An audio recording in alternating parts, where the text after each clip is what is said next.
Last module began our discussion on some of the fundamental concepts of data communication, the forms of energy, noise in the environment, and transmission media.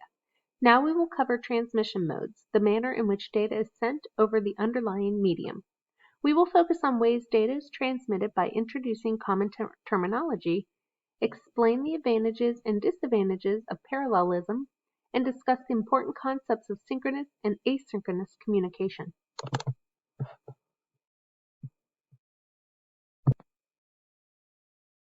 We can define transmission mode as the manner data sent over the underlying medium.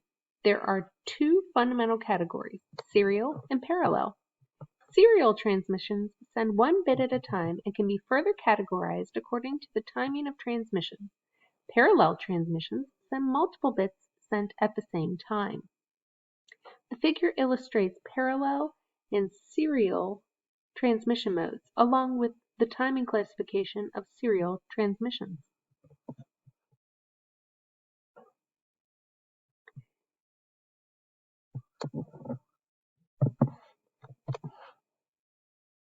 Parallel transmission allows the transfers of multiple data bits at the same time over separate media. Typically, parallel transmission is used with a wired medium that uses multiple independent wires. An advantage of parallel transmission is its high speed, plus it matches the underlying hardware internally. Computers and communication hardware uses parallel circuitry. Parallel transmission requires a separate channel for each bit transmitted. Therefore, to transfer a byte, 8 channels are required between the sender and receiver. Additional channels are needed for control information, and if full duplex communication is required, even more channels are necessary. Parallel transmission is rare, other than for very short distances, such as within a computer data bus or between a computer and a printer.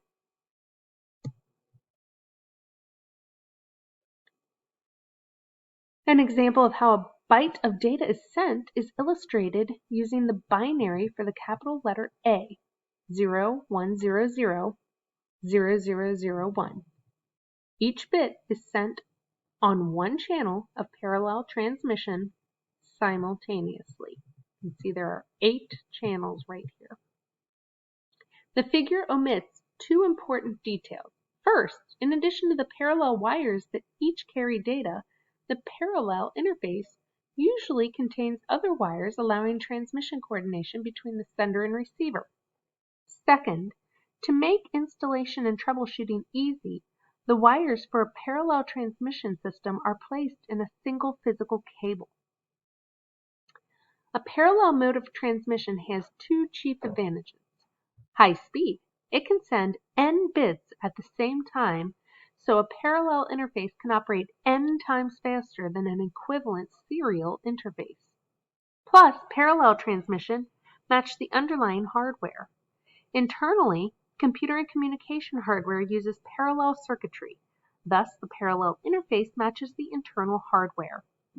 An example of a parallel transmission is seen in a CPU.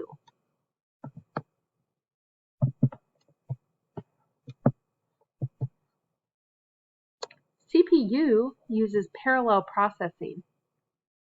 As you can appreciate, parallel communication is faster than serial. For this reason, the internal connections in a computer, the buses, are linked together to allow parallel communication. As you can appreciate, parallel communication is faster than serial. For this reason, the internal connections are linked together. However, the use of parallel communication for longer distance communication is unfeasible for economic and practical reasons. The amount of extra cable required and synchronization difficulties. Therefore, all long-distance data communications take place over serial connections. Serial transmission is much more common, particularly over long distances. It is generally much cheaper since only a single channel between sender and receiver is required.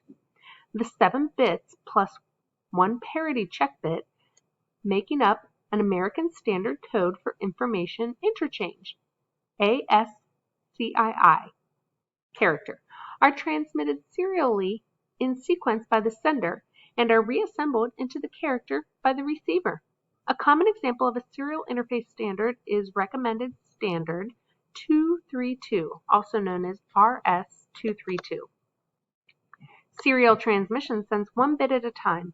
It may seem that anyone would choose parallel transmission for higher speeds. However, most communication systems use serial mode for two main reasons. First, serial networks can be extended over long distances at much less cost. Second, using only one physical wire means there is never a timing problem caused by one wire being slightly longer than the other. Fewer wires are required, so the hardware is less expensive. Wires do not need to be the exact same length as required by parallel transmission, and signals on parallel wires can cause electromagnetic noise. Using only one physical wire requires the sender and receiver devices. They must contain hardware to convert data from the parallel form used in the device to the serial form used on the wire, as shown in this illustration. The hardware needed to convert data between internal parallel form and a serial form can be straightforward or complex depending on the type of serial communication mechanism. In the simplest case, a single chip that is known as a universal asynchronous receiver and transmitter, a UART, performs the conversion. A related chip, universal synchronous asynchronous receiver and transmitter, USART, handles conversion for synchronous networks. In summary, serial transmissions: 1. They cost less because fewer physical wires are needed and intermediate electronic components are less expensive. 2. In parallel systems, the wires must be the exact same length. Even a millimeter difference can cause problems. And 3. Extremely high data rates placed on parallel wires can cause electromagnetic noise that interferes with signals on the wire. So, we can translate parallel to serial, but in what order? Serial transmission mode introduces an interesting question. When sending bits, which bit should be sent across the medium first? Consider an integer. Should a sender transmit the most significant bit or the least significant bit first? We use the term little endian to describe a system that sends the LSB, the least significant bit, first, and the term big endian to describe the system that sends the MSB, or the most significant bit, first. Both forms can be used, but the sender and receiver must agree. The order in which bits are transmitted does not settle the entire question of transmission order. Data in a computer is divided into bytes, and each byte is further divided into bits, typically 8 bits per byte. Thus, it is possible to choose a byte order and a bit order independently. For example, Ethernet technology specifies that data is sent byte big endian and bit little endian. The figure illustrates the order in which the Ethernet sends bits from a 32-bit quantity. It starts right here, 1, all the way up to 8. Then it goes to the second byte, from right to left, and so on. So we're moving from left to right, but within each byte, we're moving from right to left. Timing. Serial transmission mechanisms are divided into 3 broad categories depending on how transmissions are spaced in time. Asynchronous transmission means the transmission is not at the same rate nor exactly together. It can occur at any time with an arbitrary delay between the transmissions of 2 data items. Synchronous means it is occurring at the same time. These transmissions occur continuously with no gap between the transmission of 2 data items. Isynchronous means time dependent and is used when data must be delivered within a certain time constraint. Iso meaning equal. Isochronous transmission occurs at regular intervals with a fixed gap between the transmission of two data items.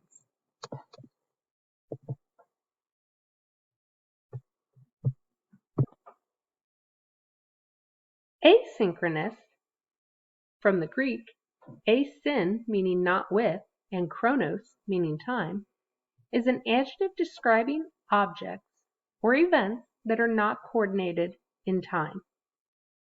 The transmission is asynchronous if the system allows the physical medium to be idle for an arbitrary time between two transmissions.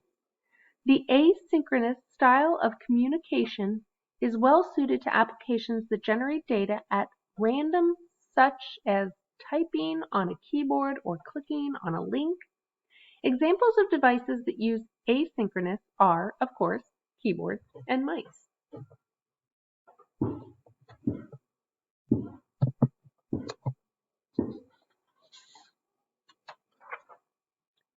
The disadvantage of asynchrony arises from the lack of coordination between sender and receiver. While the medium is idle, a receiver cannot know how long the medium will remain idle before more data arrives. Asynchronous technologies usually arrange for a sender to transmit a few extra bits before each data item to inform the receiver that the data transfer is starting. Extra bits allow the receiver to synchronize with incoming signal. These bits are known as a preamble or as start bits.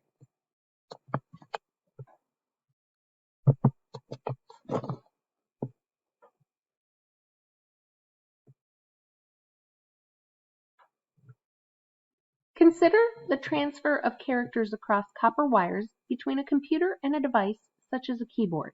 Each data item represents one character. RS-232C, RS stands for Recommended Standard, was first standardized by the Electronic Industries Alliance, EIA, and is most widely used for character communication. EIA standard specifies the details, such as the physical connection size, max cable length 50 feet long, the electrical details, a range between negative 15 volt and 15 volt, the line coding between the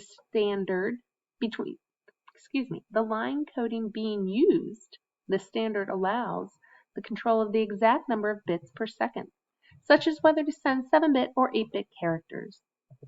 The figure illustrates how voltage varies at different stages. This represents a start bit, an 8-bit character, the data transferred, and a stop bit has been sent. Signal timing is not required with asynchronous transmission. Signals are sent in an agreed pattern of bits, and if both ends are agreed on the pattern, then communication can take place. Bits are grouped together and consist of both data and control bits. If the signal is not synchronized, the receiver will not be able to distinguish when the next group of bits will arrive. To overcome this, the data is preceded by a start bit, usually a binary 0. The byte is then sent, and a stop bit or bits are added to the end. Each byte is to be sent now incorporates extra control data. In addition to the control data, small gaps are inserted between each chunk to distinguish each group. In asynchronous transmission, each bit remains timed in the usual way. Therefore, at the bit level, the transmission is still synchronous or timed.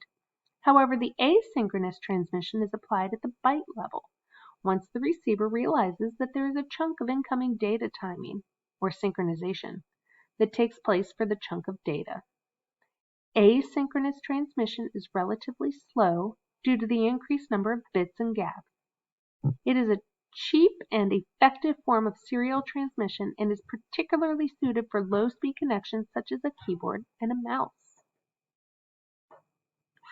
One example of asynchronous transfer is asynchronous transfer mode switching, ATM switching. ATM allows voice and data and video to be transmitted in fixed length cells of 53 bytes.